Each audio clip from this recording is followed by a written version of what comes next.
So, in the penultimate episode for season 4 of The Expanse, in the episode Saeculum or Saeculum? I don't know. But anyway, everything comes to a head with the second to last episode for any narrative really, and of course for a season.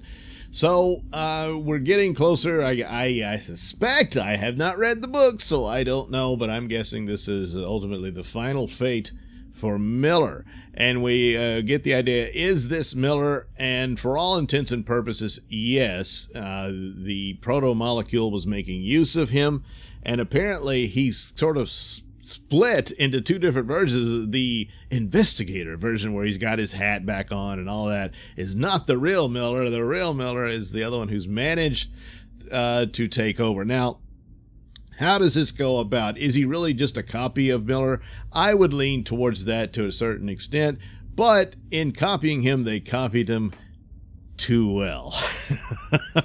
And all that made him and what he is, and this is a sort of means by immortality. And I've always thought about this, like a lot of times they'll have these different sci-fi scenarios where, you can achieve immortality by transferring your consciousness to an android or something like that. Well, is it your consciousness? Is it actually your soul? When this is a very sci-fi sort of means by which to achieve this, it's just a copy. If you're able to copy your thoughts and feelings and memories and everything at the moment that it's recorded, and then put that into an android body, then you've created a copy of yourself. You yourself, you're still you, and maybe you only have a few minutes left to live if you're really old or you're sick or what have you, but you end.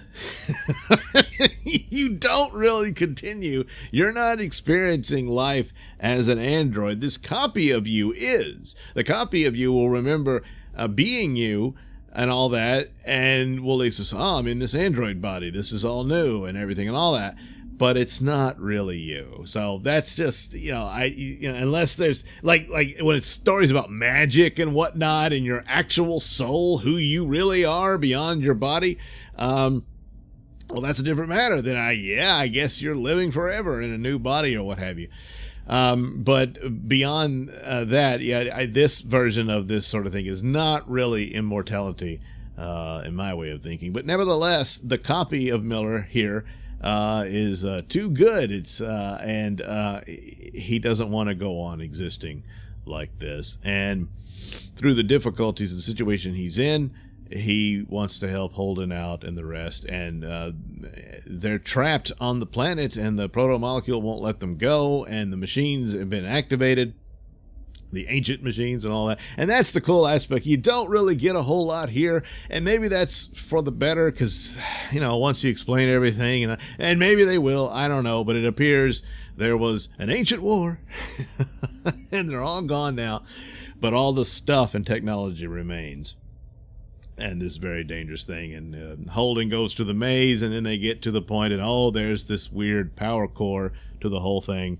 And it's this bizarre, is it a ring or a ball, or is it a portal to something else? I can't, you go behind it, it looks the same, it's one of those things. And Miller's job, he wants to shut it off, and by doing this, it'll end his existence.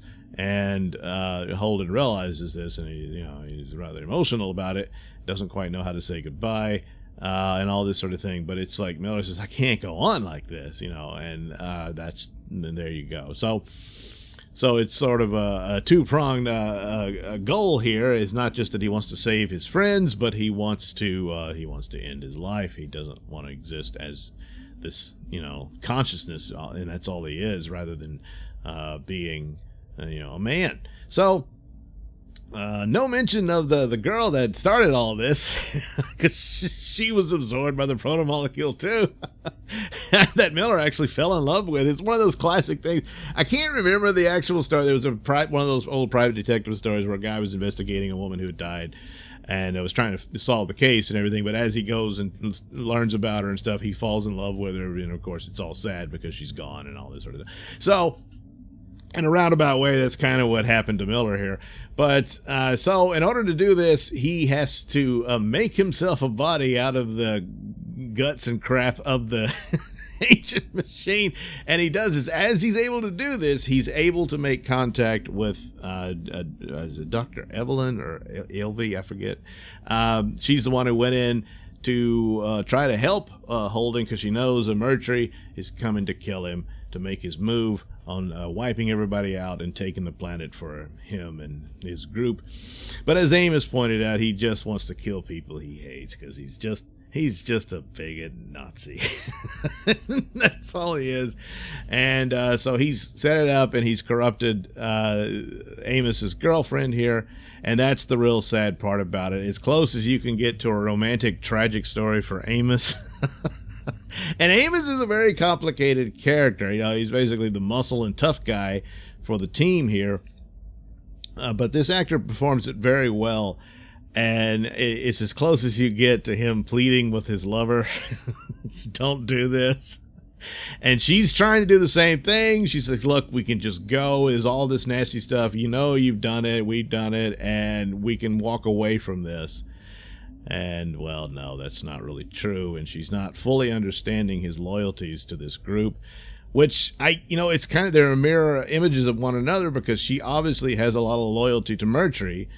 And it's a misguided loyalty, but to the bitter end, she stays loyal to me, even though she clearly loves Amos. And unfortunately, Amos is forced to kill her. And oh boy, it's a tough scene. And even in that, he plays it well. He doesn't, collapse and blubber and all this sort of stuff. He's still Amos. And then, of course, the whole thing was a goddamn trap by Mercury. He's waiting for the moment to get the drop. So how a fight between Mercury and Amos, how's Mercury gonna survive that? Well, he's got to play dirty, and that's exactly what he does. He guns down Amos and blows his hand off. It's really it's pretty gory. And that's it. Amos is out for a while. He's not dead, but he's down for the count, and Mercury can continue his pursuit of Holden. Now, meanwhile, Dr. Ilvy, I believe, she encounters Miller in this form. Holden is looking to see what's going on with Mercury and all that, and he confronts, and they have their gunsmoke shootouts. And Mercury gets the worst of it. Holden gets a grazing shot on his neck, and Mercury is taunting him to kill him, and you don't have the guts to do it. And he's talking about all this about the survival of the fittest, and the strong has to pave the way, and you're the guy that comes after me that builds civilization, but I gotta tame the frontier and all this bullshit. And and Holden calls him on it, and and that's the end of it. And he says, every genocidal bastard has used that argument. And so he says, no, I'm going to hand you over to the authorities. So he captures him and all that. And there you go. They discover the core, and Miller manages to get the doctor to help him reach, but the proto-molecule is fighting him and all that, and everything goes dark. So you got to tune in for the next episode, which of course I did, and I'll review that in the next video. But man, and a lot of it is very simple. Even though it's like, well, it's a shootout and stuff, but it's more mood and handling, and of course the visual effects and everything looks great and it works out. But it's a lot of just dark lighting and all this. It's just, and this aspect of the story is the more interesting to me. I love the other plots going on. There's still the political intrigue and whatnot, and a lot of soap opera elements to it, but it works out very well.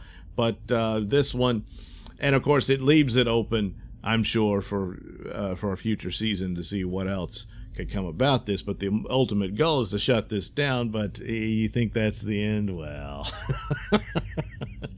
so a great face-off with your heroes and villains, and a very sad turn of events that's unfortunate, and but true to form in the sense that, well, we just can't have nice things, can we? You know, poor Amos, he can't. He had a little something there, but yeah, poor Amos. All right, thank you for watching and listening. Say, why not like and subscribe? Sure, why not? And check out the link description below. That'll take you to my many stores that have plenty of goodies for you, most notably my comic book, Night Night.